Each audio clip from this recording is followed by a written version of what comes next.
We have a heavy agenda today. Yes, good morning. I'm going to call this meeting of the Governance Committee to order. We'll start with a roll call. Assistant Mayor Kelly. Here. Councilor Tabor. Here. Councilor Lombardi. Here. And I am Councilor Cook, and I am here. And we have the Deputy City Manager here, serving as the staff liaison today. Did everyone have a chance to review the minutes from February 26, 2024? Yes. Can I get a motion to approve the minutes? Moved. Second. Any questions, comments? All in favor? Aye. All right, the minutes are approved. We have a fairly short agenda today. We only have one item on the agenda, and that was a referral from the City Council on training for city volunteers. If everyone will remember, there was a motion at the last council meeting to request that the Governance Committee work with the staff to review current training processes for city volunteers and develop a more robust training program targeted towards all city volunteers, including elected officials. So that is the motion from the council.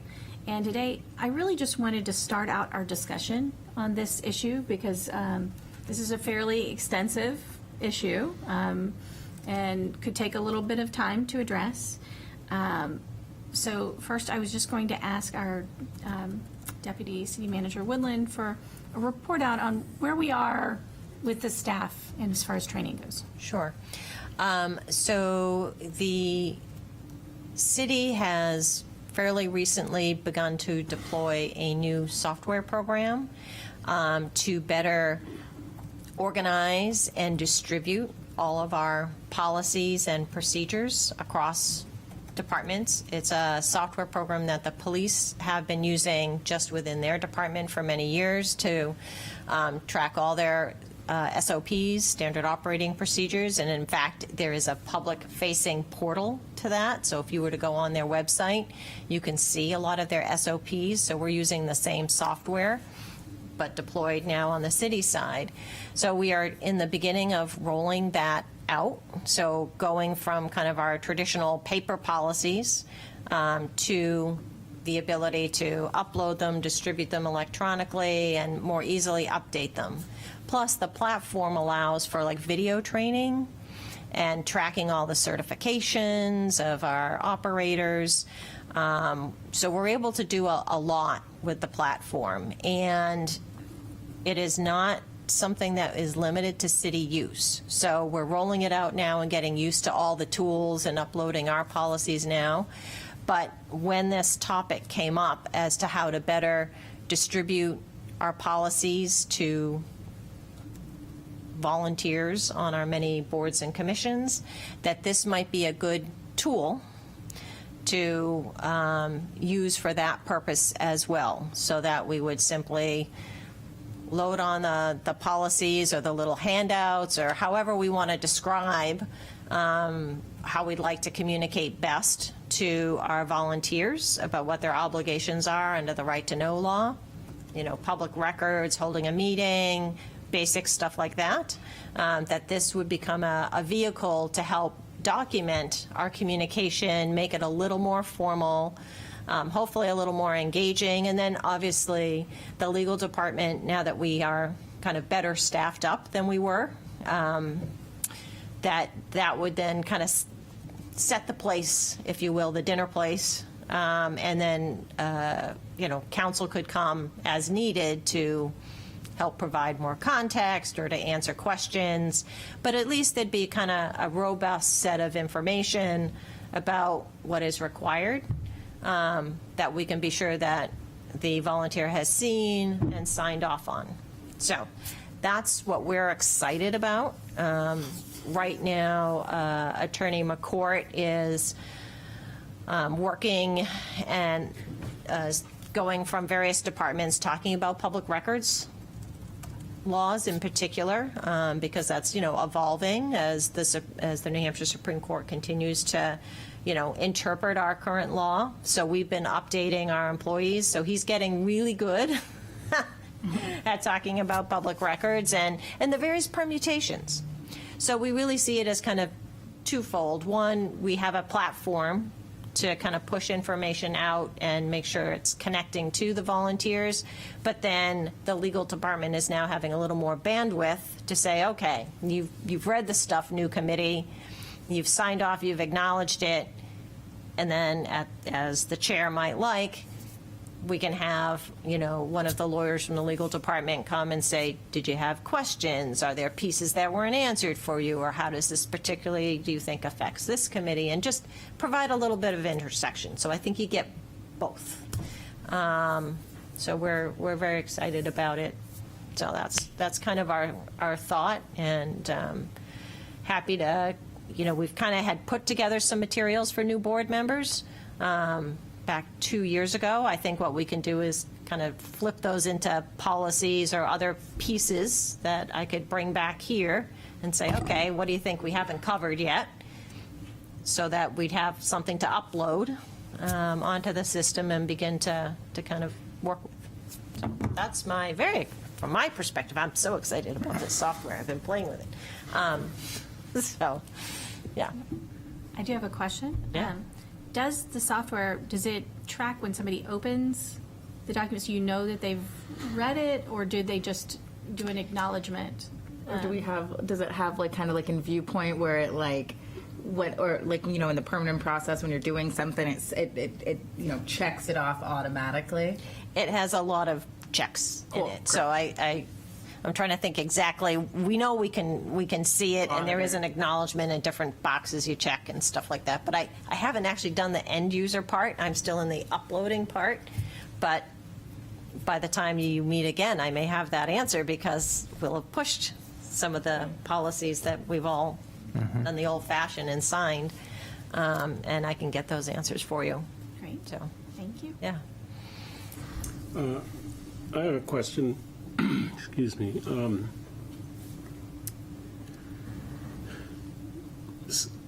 Considering some of our history and the desire to avoid uncomfortable situations, the difference between state statute and our local policies, I think that Portsmouth tries to be more sensitive to policies than other places, perhaps. I think we, in terms of right to know, we tend to have a higher bar for that than what the state law says or could say. And that's good. But how do you avoid a situation where someone says that doesn't comply with state law? But we want a higher bar here. So you have to, can you say you have to agree to the higher bar? So I think there's a couple pieces to that, and I think it's a good point. It's in part why the legal department would like to control, if you will, the messaging in terms of this, because we do tend to take I think a more open government, in some ways, approach, from the non-meetings with council, so-called, trying to make sure that we're documenting what's on the agenda, what's going to be heard that day, et cetera.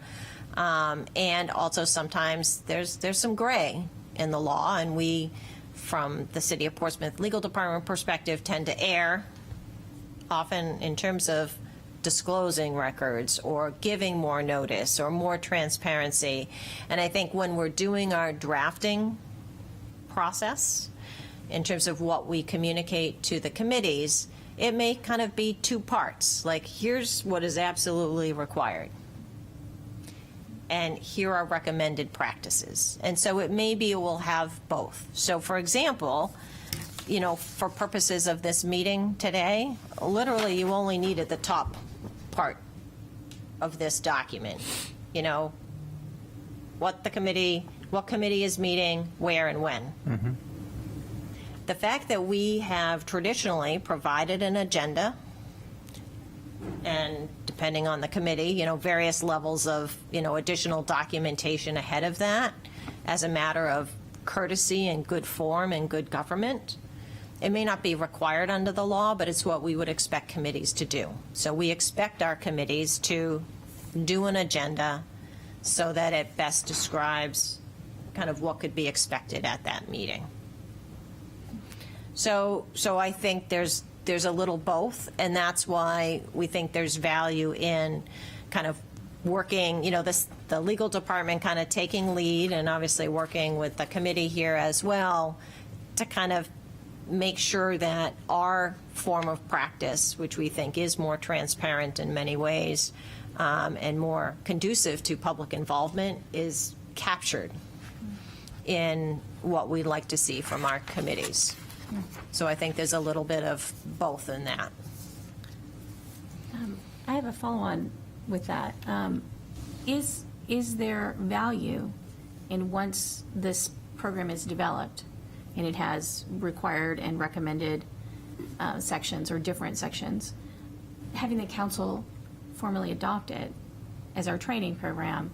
So then it's not just that they're recommended, it's that it's from the council saying these are our policies that you're going to follow. I think having a city council policy that may reflect some of these expectations of what we'd like to see in terms of how committees are run might be of value. So I think that's definitely put that on the list for consideration as we work through this process of what might be good for the, communicating and training for our boards, committees, and commissions. So I think that's definitely a possibility, and we should keep that in mind when we kind of roll that out, because that would give it, it's the city council that sets these up. I do like it as a policy and not an ordinance if we're going to go that route, simply because the law changes, and so it's a lot easier to kind of make those edits to a policy of the city council, like this is how you'd like to see a meeting run. So obviously it will depend too on the nature of the board, because you have your land use boards that are all special. So That's right. Yeah. So I was going to share, I think, there are various examples of how this is done in different places. This from Middleton, Wisconsin, has a board, commission, and committee handbook for non-elected volunteers. And this is quite extensive. It has introduction, relationships to the council, how that's defined, and it gives lots of information about how people are chosen and appointments. I think this is actually a wonderful guide. Maybe interesting to borrow some here. Guidelines for appointed members, electronic communications, social media policies, sexual other workplace harassment. People don't realize that they're subject to those policies too, the city policies around these things. Workplace violence. So all these policies are included, the code of ethics. So I thought that this was very interesting, going through and looking at what they require. It's basically 12 pages. It's not a huge, it's not a 100-page handbook, but I thought that this was helpful, providing this kind of guidance. So this is something that I thought was interesting to look at. And they have an organizational chart too that's accessible for individuals, so that people can understand the way the city works. I think that that's also very helpful. I'm going to stop share and reshare, because I'm going to share a different thing here for you, everyone to see. Let me share screen now again. Here we go. There is, I'll come back to the Municipal Association. I can move this. Let's look at, this was interesting too. This is the city of Pitt Meadows. This is in British Columbia, but this is from their city hall. And what I liked about this is they have committee orientation and training resources here. They have the staff contacts for that, and then they have a training manual, city council policy around it. So this is a place where there is a city council policy. And they also have a process for community service awards and recognition. for volunteers. So I thought that that was very interesting. If you go to their orientation manual, they update it fairly frequently, and it is, what you would expect. So they have bylaws and policies. We clearly don't have bylaws, we have ordinances, but roles and responsibilities, conflict of interest, what motions, they probably do things a little differently in BC than we do, but still the thought, I think, was important. And then they have appendices for reference. But this was just a nice, nice kind of guidebook, I thought. And then what was interesting is that I went to look at their policy. This is the next page on city committees, and this is a council policy. So they explain them, they explain definitions for the city. What are the different kinds of committees? Select committee, statutory committee, advisory committee, task force, roundtable. So they have all the different committees, and then they tell you where to find the committee list, terms of reference, recruitment procedures. People don't always understand that either. Appointments and terms, authority, conduct and governing principles. I think that that's a really critical piece. So this was interesting, what orientation and training is required, attendance, resignation, removal, reporting procedures. So I thought that this was also helpful to see. And then Miami Beach has mandatory ethics training for city elected officials. This was interesting too. And so they have about a page and a half on what you have to do for mandatory ethics training. Fascinatingly, our school department, so we have evidence of, and we've done this internally, the school department has to have volunteers sign a form, a confidentiality form, because you're subject to knowing students who are in the schools and students' private information. So I'm sure Assistant Mayor Kelly has probably signed this form as a volunteer in the schools. So we have precedents here in Portsmouth as well for this process. And then there's general guidance and information from the New Hampshire Municipal Association. I looked at, they have all these great trainings, but they're extremely expensive, $400 per person. Yeah.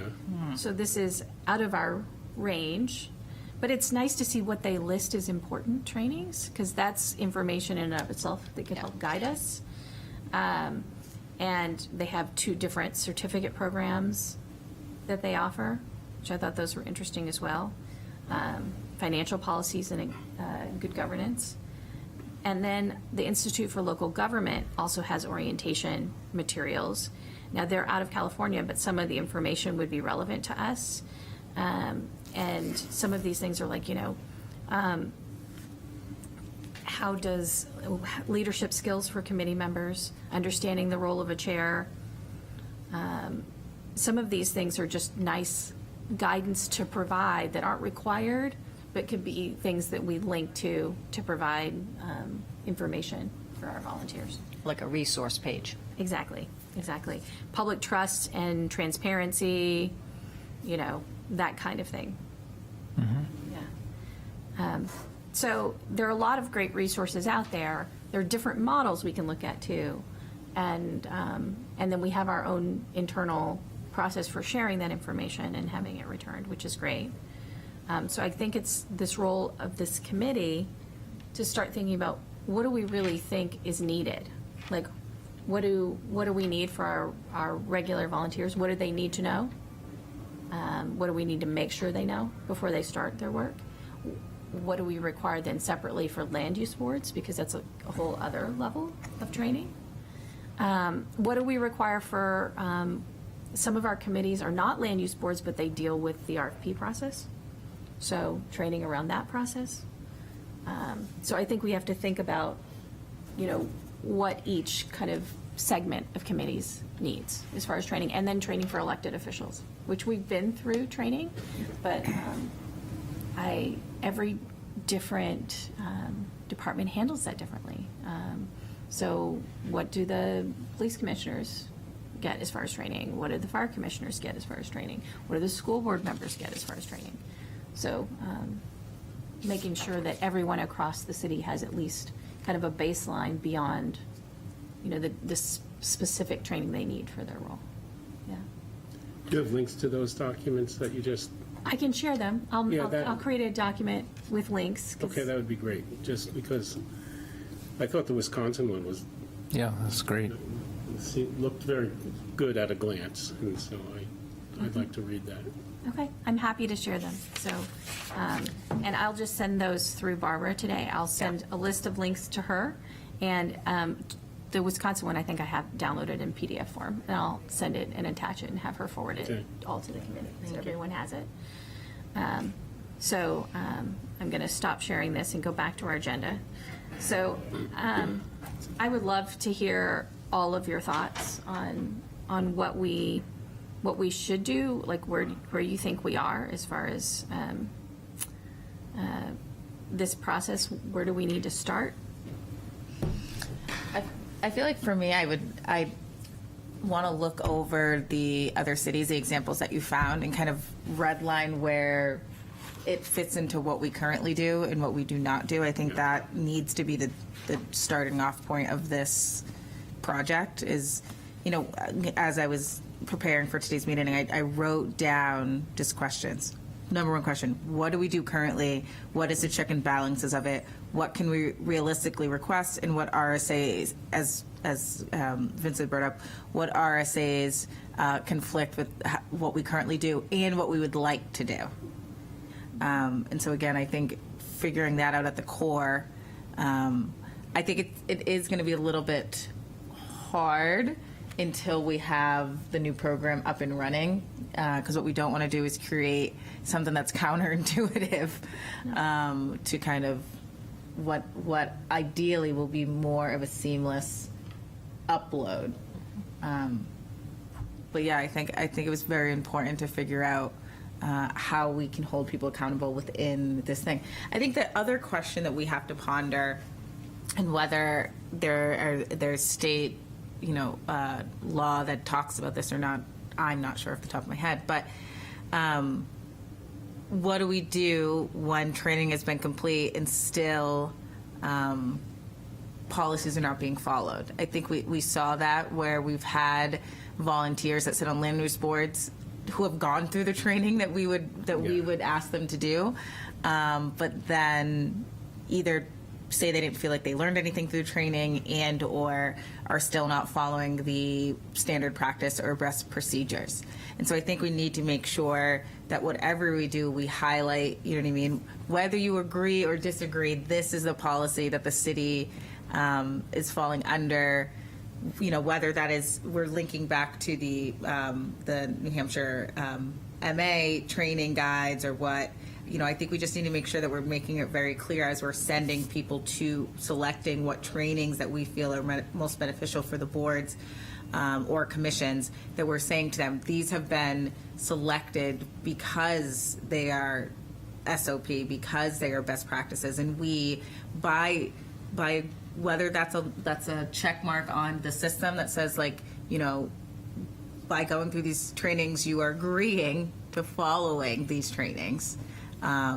Needs to, does that make sense? I have a question around that. That's an interesting thought. When people apply to serve on land use boards, can you have them go through a shorter version of the training as part of their application that says, I would follow these, if appointed, I will follow these guidelines? I think that is asking a lot on an application. I think that Or you could have a statement, do you agree to follow the policies that the city policies that you have? I mean, it's a middle point of that, I think, is that maybe on, when the city clerk website or wherever we list, we have a couple links to training guides, and then it's a very easy checkbox. When you're on the application, it says, have you contacted the chair? Have you done this? We Right. can easily say, have you watched these, Yep.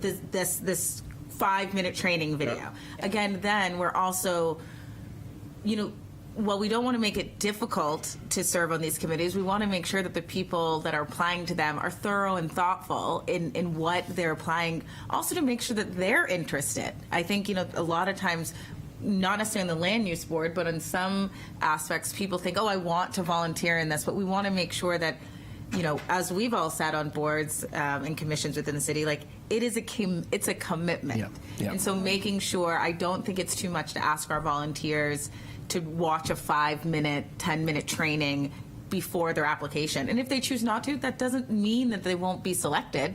It's just, again, part of the application process is that there's a little box. Have you watched this? No? Okay. Ideally, that will trigger something that says, I should go watch that. But to your point, if we train people and they still color outside the lines, Yes.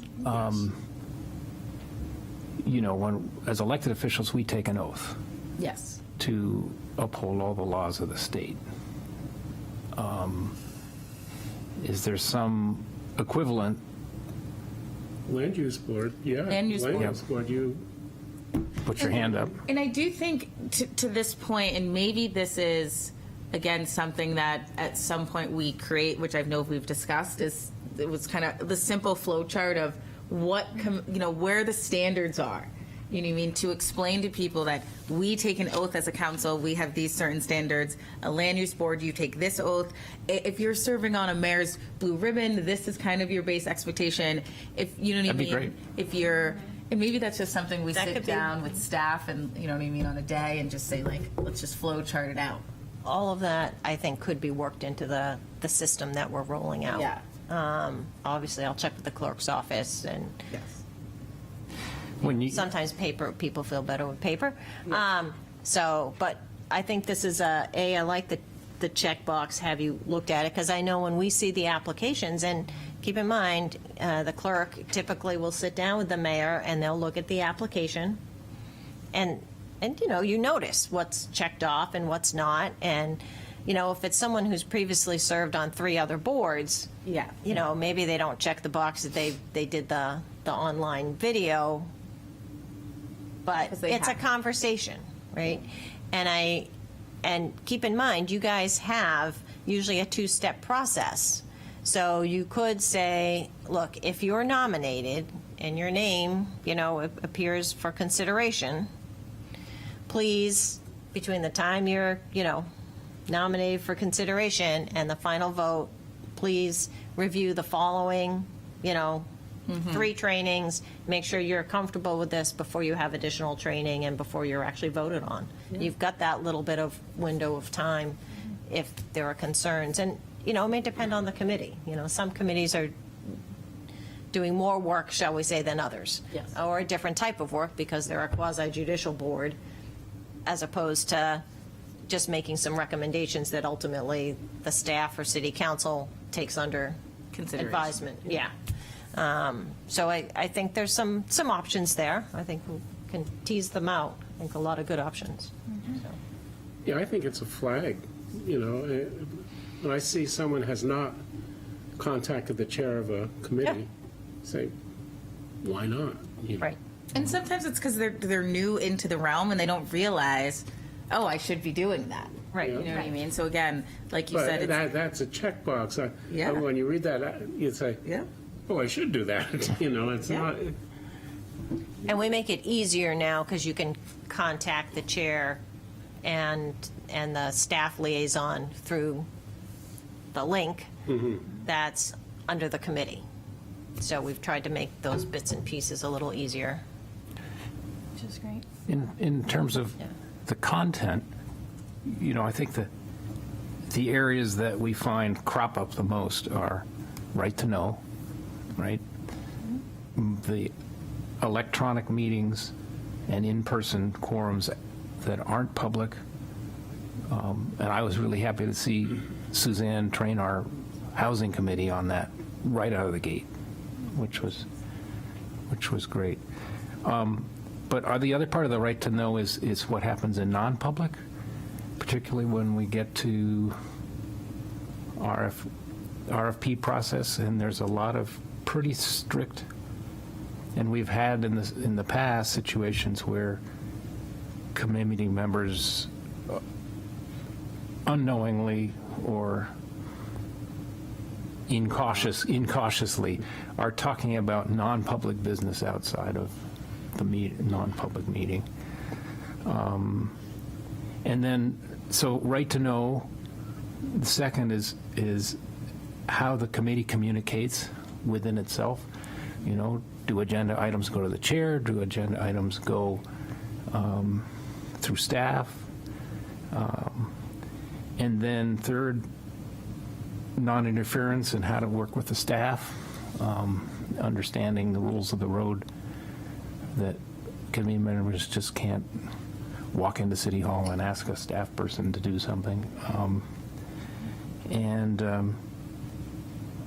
You know, if there's any way to have one or two case studies, or we used to have, having worked for changed owners 4 times, you could kind of pick the best of the training that we got. And on things like sexual harassment or wrongful termination, we had great videos with case studies, and then you'd take a quiz afterwards.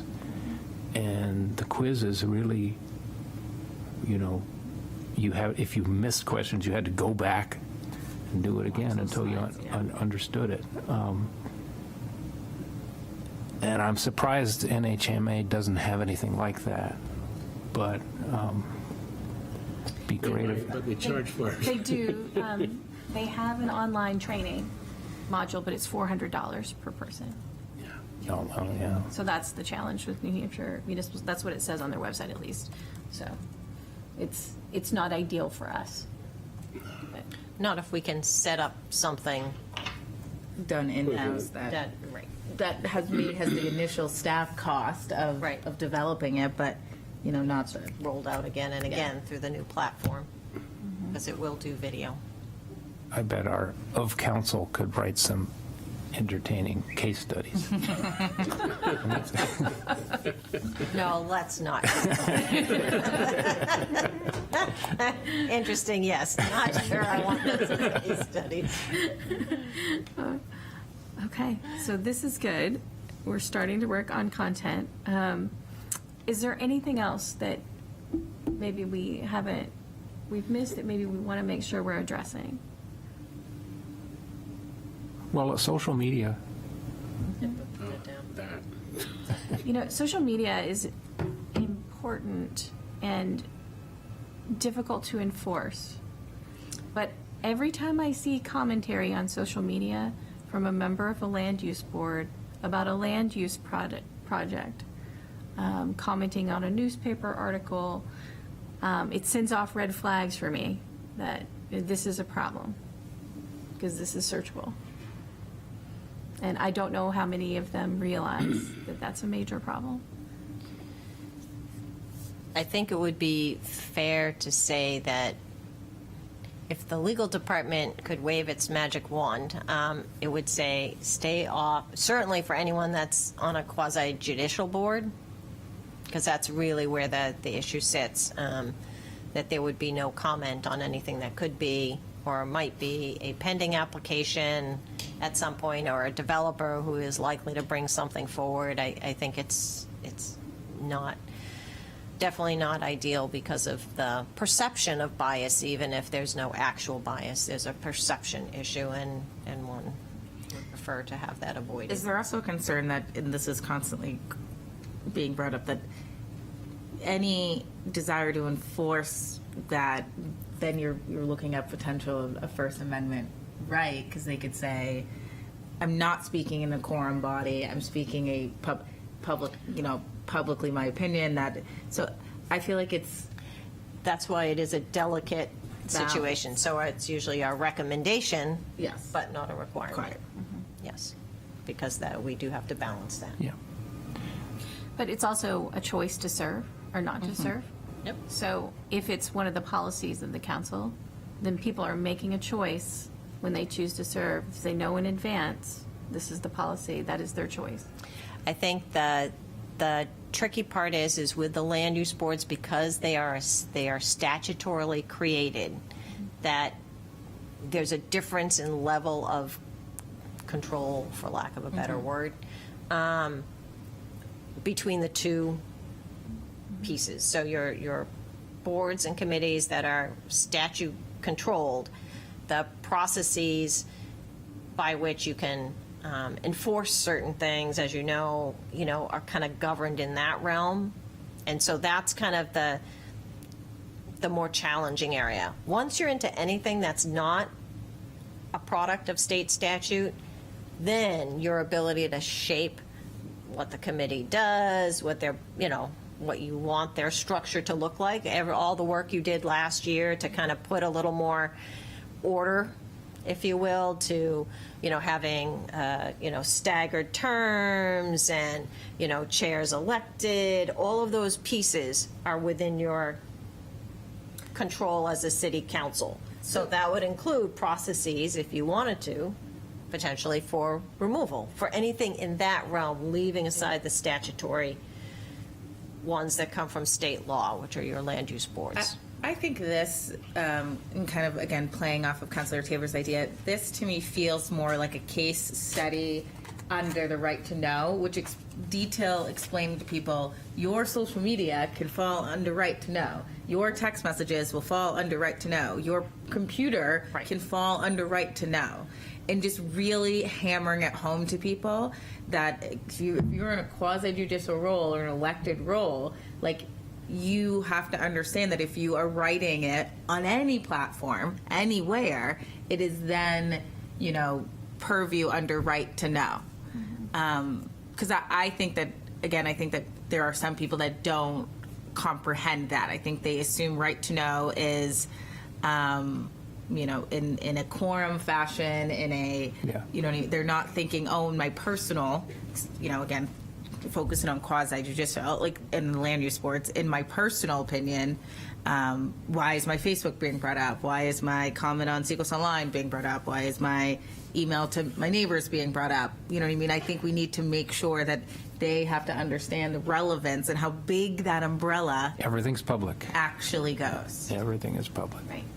Yeah, this is an important point. It's more about education around legal liabilities Yes. and what they're opening themselves to as far as legal liability. That if they're going around town giving speeches on needing to have larger, bigger developments throughout the city, and they're making decisions on this issue, that somebody who brings suit might say, they've been going around town making speeches about how we need this, and so clearly they have a bias, and that would be admissible in court.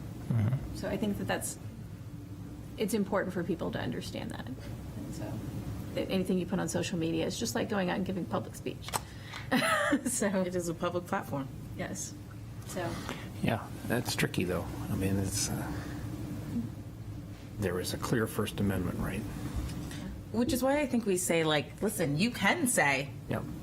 our SOPs say that that we recommend that you do not, but you can. But just understand that if you do, you now are exposing yourself to, if something happens, to a right to know claim. You know what I mean? So, again, to me, just giving them the ability to acknowledge that, I can come before Z.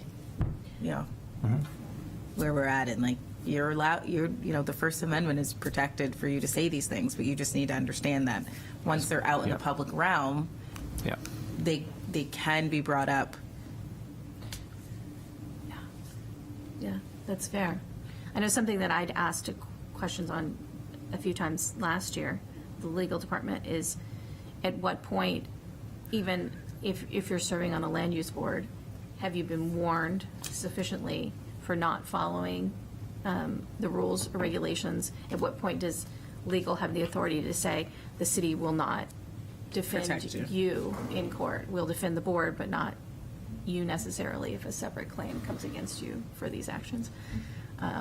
We probably don't want to tackle that right here. Yeah. No, Yeah, and we haven't gotten there, but it's a very interesting, at what point is the city's liability versus individuals' liability, because individuals can be sued separately.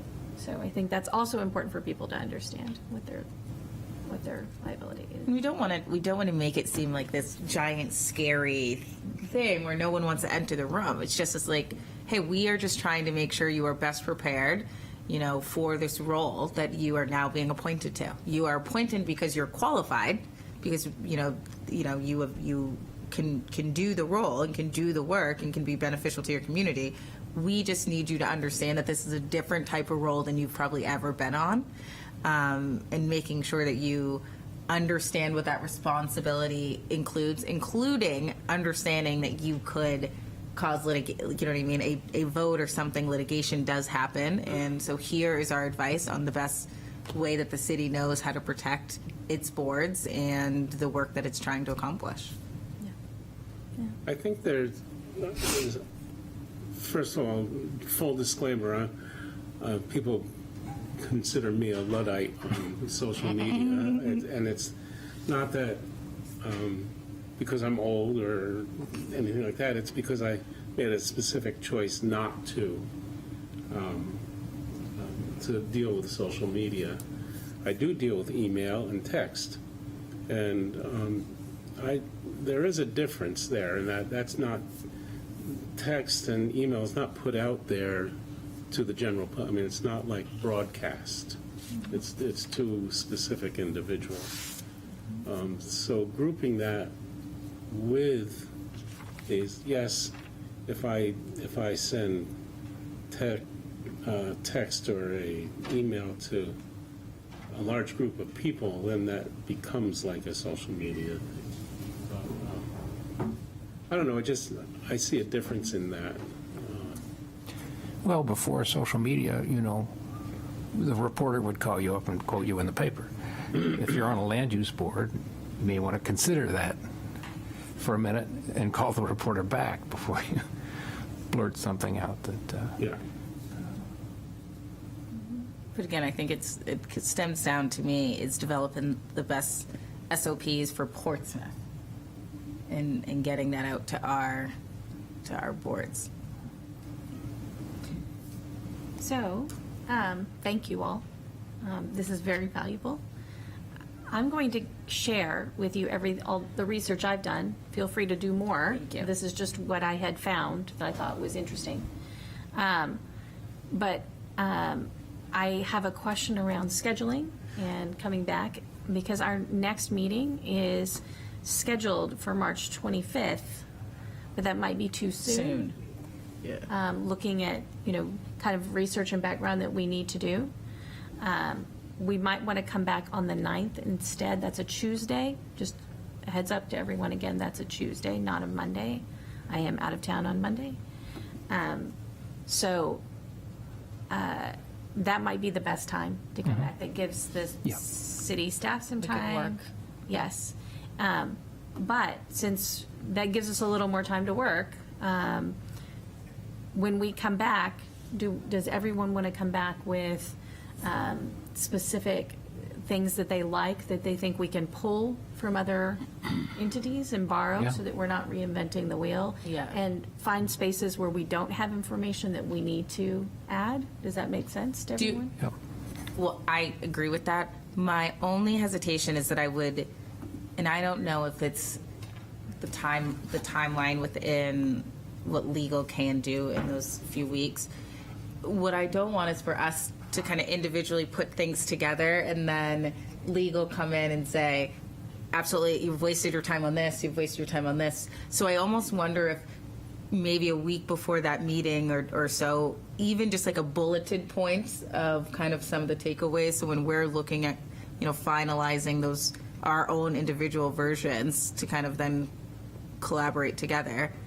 Does that make sense? I'm kind of thinking, based on the variety of comments that we heard today, that maybe the chair and I and legal can kind of do exactly that. Start bulleting out all the elements Right. that we think you want to look at, and then we bring that bullet, we send it to you, Yes. a bit in advance, of the meeting, so that when you come to the meeting, Yeah. you'll be able to say, yeah, this looks like a pretty comprehensive list of bulleted items, or, oh, I don't see on this. Yeah.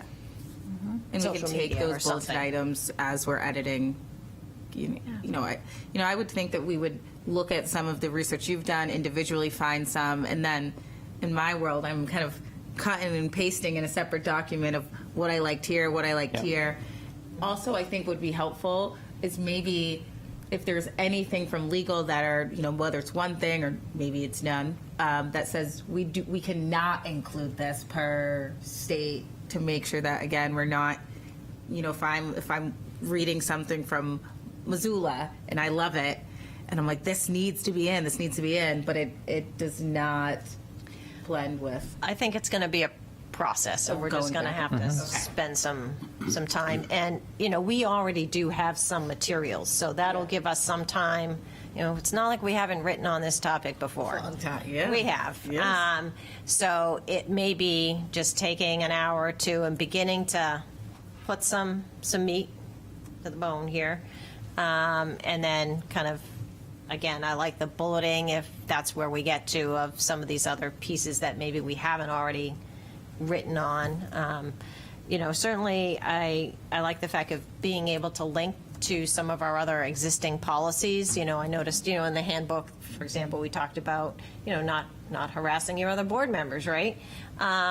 We already have a policy about that, and so just taking a look and Dropping seeing it is maybe we don't drop it in because the software is going to let us push out various policies. So it doesn't have to be one big one. It could, so That's you what I can meant. chunk it. Yeah, like the link is Yeah, there.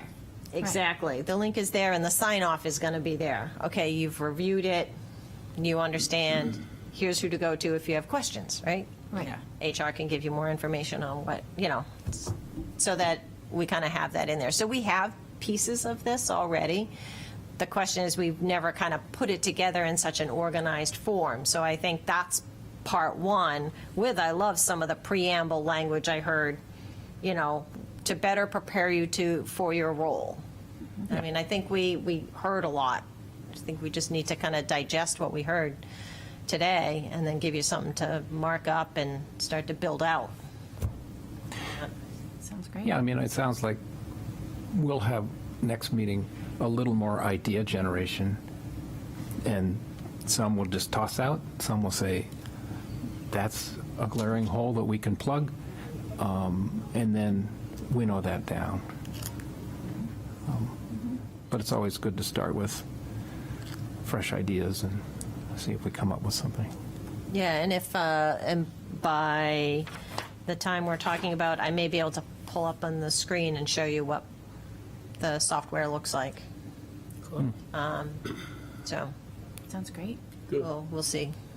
Okay. But I'm thinking by then, given that we've already started, like I said, we're uploading policies right now. I'm excited to see that. I've got 8 A in lot my of work. email box. Actually, if you go to the City of Yep. Portsmouth PD page, Yeah. you will Let be me able to pull it up. see, Here, I'll- there's a spot where it says, look at our SOPs. Let me see if I can find it, and then I'll share it.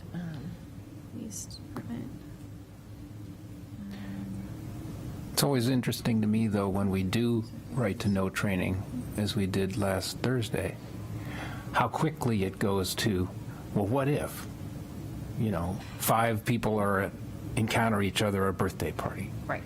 What if somebody says, this is an article I really want to share with the group, and then a discussion starts, And I think that's the value of, you have a legal department, so that if you at least had the initial, sign off and understanding, we can either send someone to the committee to have a conversation with the committee, or if it's just one person has a lot of extra questions, then they just need to know that there's a resource here to come in, make an appointment, and be glad to talk about the permutations of it. Policies But they- and reports, is that what you're looking for? Did you?